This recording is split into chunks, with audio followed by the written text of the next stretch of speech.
My name is Margie, and I'm from TechData.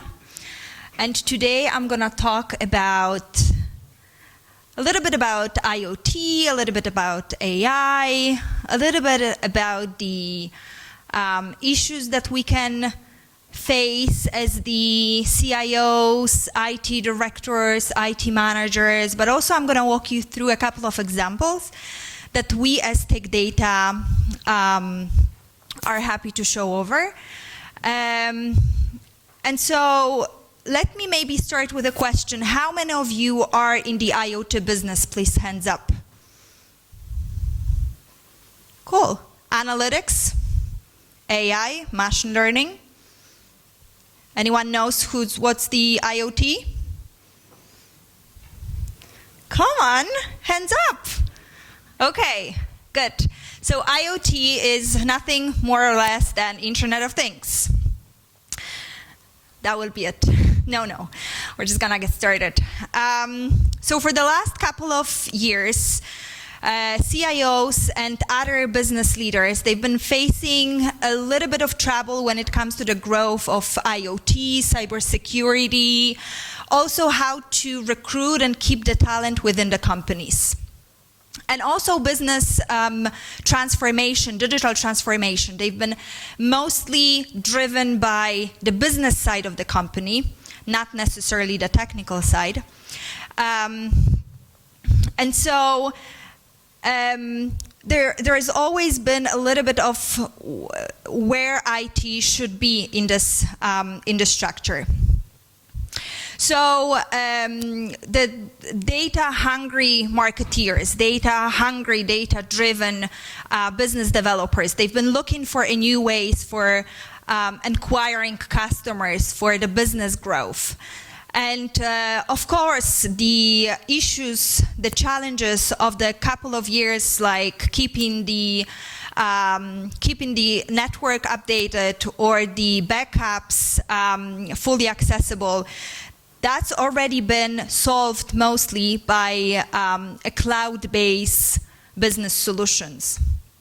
And so, while preparing for this presentation, I've been some conversation with my colleague who are in the IT department, and I was asked for the challenges they are facing. So I'm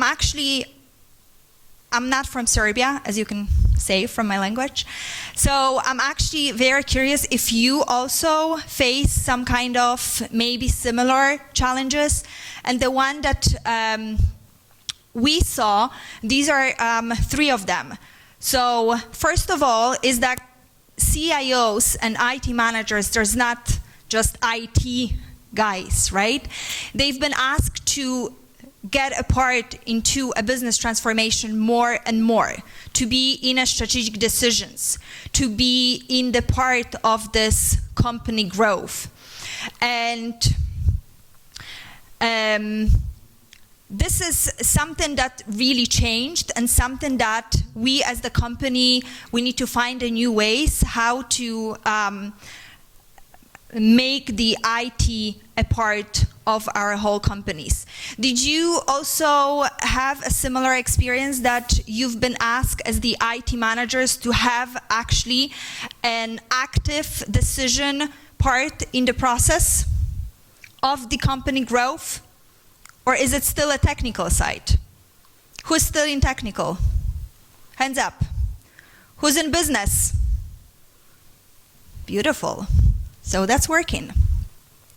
The other thing is how to keep the talents inside the company. We know that the market is competitive. We know that there is a tight market, especially when it comes to people who have the AI knowledge, who have the cybersecurity knowledge, who have the data science knowledge. So the question is how to motivate them, how to attract them, how to keep them within the company. And there is a perception that older contingent are not very willing to get into the new technologies. And this is what actually makes people a little bit worried. Although the new report that has been issued by Gartner says that it's not necessarily true. It's the millennials and Generation Z, whose are more in-the-box technology. So they're like, we know better. We don't need to get into these technologies. We know what we know, and that's enough.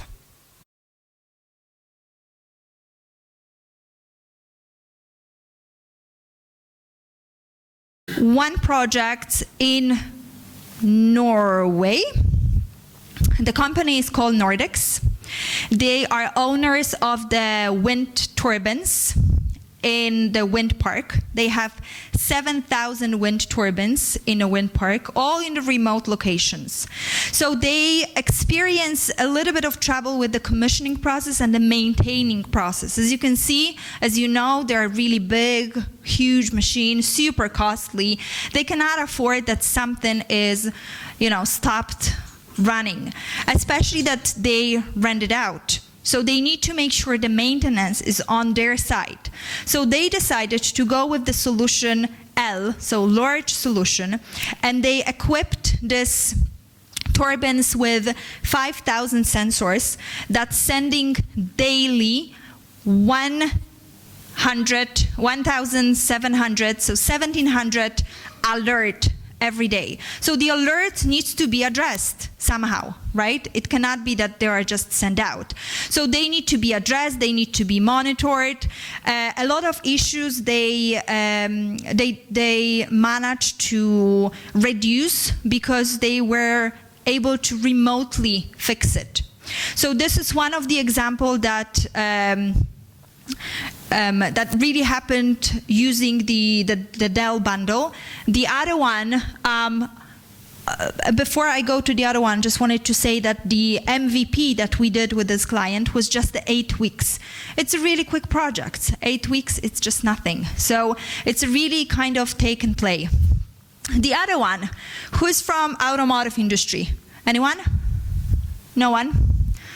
Okay, beautiful. So if anyone from automotive industries, then you know that the spray process of the cars are the most sensitive and the most expensive in the plant. Am I right? Okay, good. So the other project we did with the German client, I don't know how to pronounce this name. It's German. And they have 6 robots like this in a production line. They have 12 production lines. For each line, so for the 6 robots, we had a 1-edge appliances. And so the process is sensitive to this case that if there is any anomaly, the process needs to stop, because otherwise it goes on, and the spray goes really bad, and that needs to be all over again, and it's really costly. It costs really a lot of money. So if there is any possibility they can, stop it in a real time, they do it. And that's why we use the edge here and not sending to the cloud, because this decision needs to be done here in a millisecond. If there is any anomaly, we just stop, we done. So I think this is a great example of automotive industry, but can be copied and replicated to also other industries as well.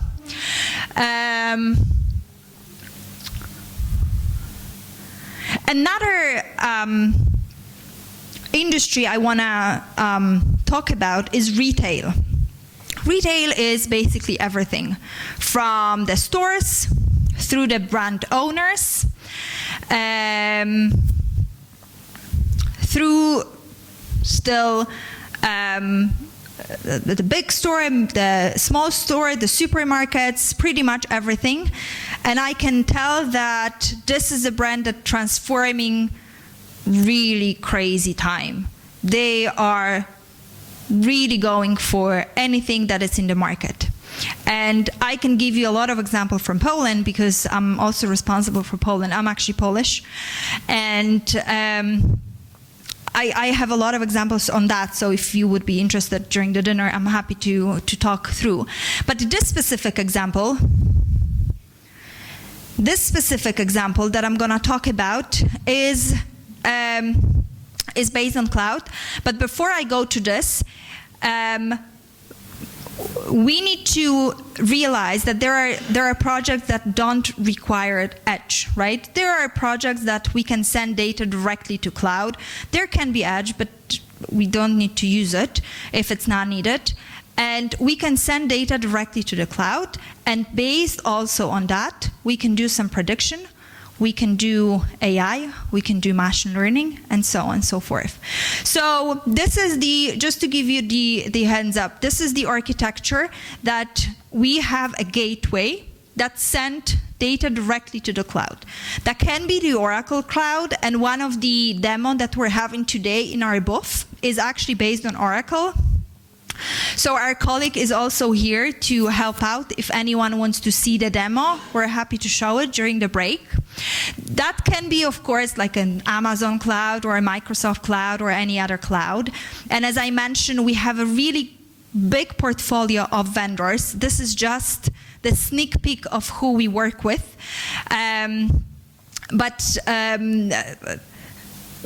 I see from the experience that if someone used to work with Oracle before, they want to continue with that, so that's fine. But I also have clients and partners who used to have AWS, for example, in the past, but they decided to go with Microsoft right now. Or they use a different cloud, but they decide to go for the different cloud. So anything you want is available also with us, and it's a one-stop shop somehow. And the example I want to talk about, I briefly mentioned about it actually during my presentation here about the fridges. So I think it's both retail and manufacturing example. So the refrigerator control is something that is also very sensitive when it comes to the cost, when it comes to the money, and also when it comes to the waste. So if the temperature goes up or if the temperature goes down to a certain extent, it's very likely that we're gonna have a waste. And if that comes to food, that's one side. When it comes to medicine, that's another side. There is a lot of regulation also from the health institutes that the grocery stores, for example, will need to deliver this kind of report. So then the health institute are sure that the food is not double frozen, for example, right? Because it's easy when the temperature goes up, everything just got unfrozen, we just froze it again, and that's it. But we consume it, so we need to make sure, as a consumers, we want to make sure that everything is under control. And so this is a really nice example. You can see the technical side down there. So there's a gateway used, there's a connectivity infrastructure, and that's been on Microsoft Azure Cloud, but it's also available on IBM. And the solution is that when the temperature goes up to a certain level, then the fridge, kind of the system, send an alert to an engineer, and the engineer can either remotely control it or can send a specific people or a specific person to fix it. What's really interesting about it is that the solution is really customized to the place it's owned. So for example, let's imagine that we're in the pharmacy and then we have an hour to or 30 minutes to put the medicine in the fridge, right? The fridge is up, so the fridge is open. We are just putting medicines in. So the fridge cannot go crazy within 20 minutes and send an alert like crazy because the temperature goes down, because we know that we're gonna close the fridge and then it's gonna take another 20 minutes for the temperature to go to a certain, well, to go low to a certain extent. So the solution is really customized to a let's say a location that we want to use it for. So I can talk about this subject for really long time, but I don't have that. So I'd like to really encourage you to start thinking about IoT and analytics, start thinking about the prediction, start thinking about predictive maintenance, AI, machine learning, remote control, also security, because a lot of clients are also using IoT and analytics for the security reason. One of the example that I saw just recently from one of my partners is that they created this kind of solution using the video recognition, so the kind of a face recognition. So the camera scans you before you get into a factory, and only if you have a helmet, vest, and boots, the doors opens up. Otherwise, they don't. And you cannot cheat the system that you have a hat instead of helmet, because the camera says no, no, no, no. So there are a lot of subjects that are really about helping in operations, helping in the revenue, and helping from the IT perspective. So I encourage all of you to meet us at the booth, and also all four of us. So you guys can heads up. So, okay. Any further question, I am available for you, and thank you so much for listening to me.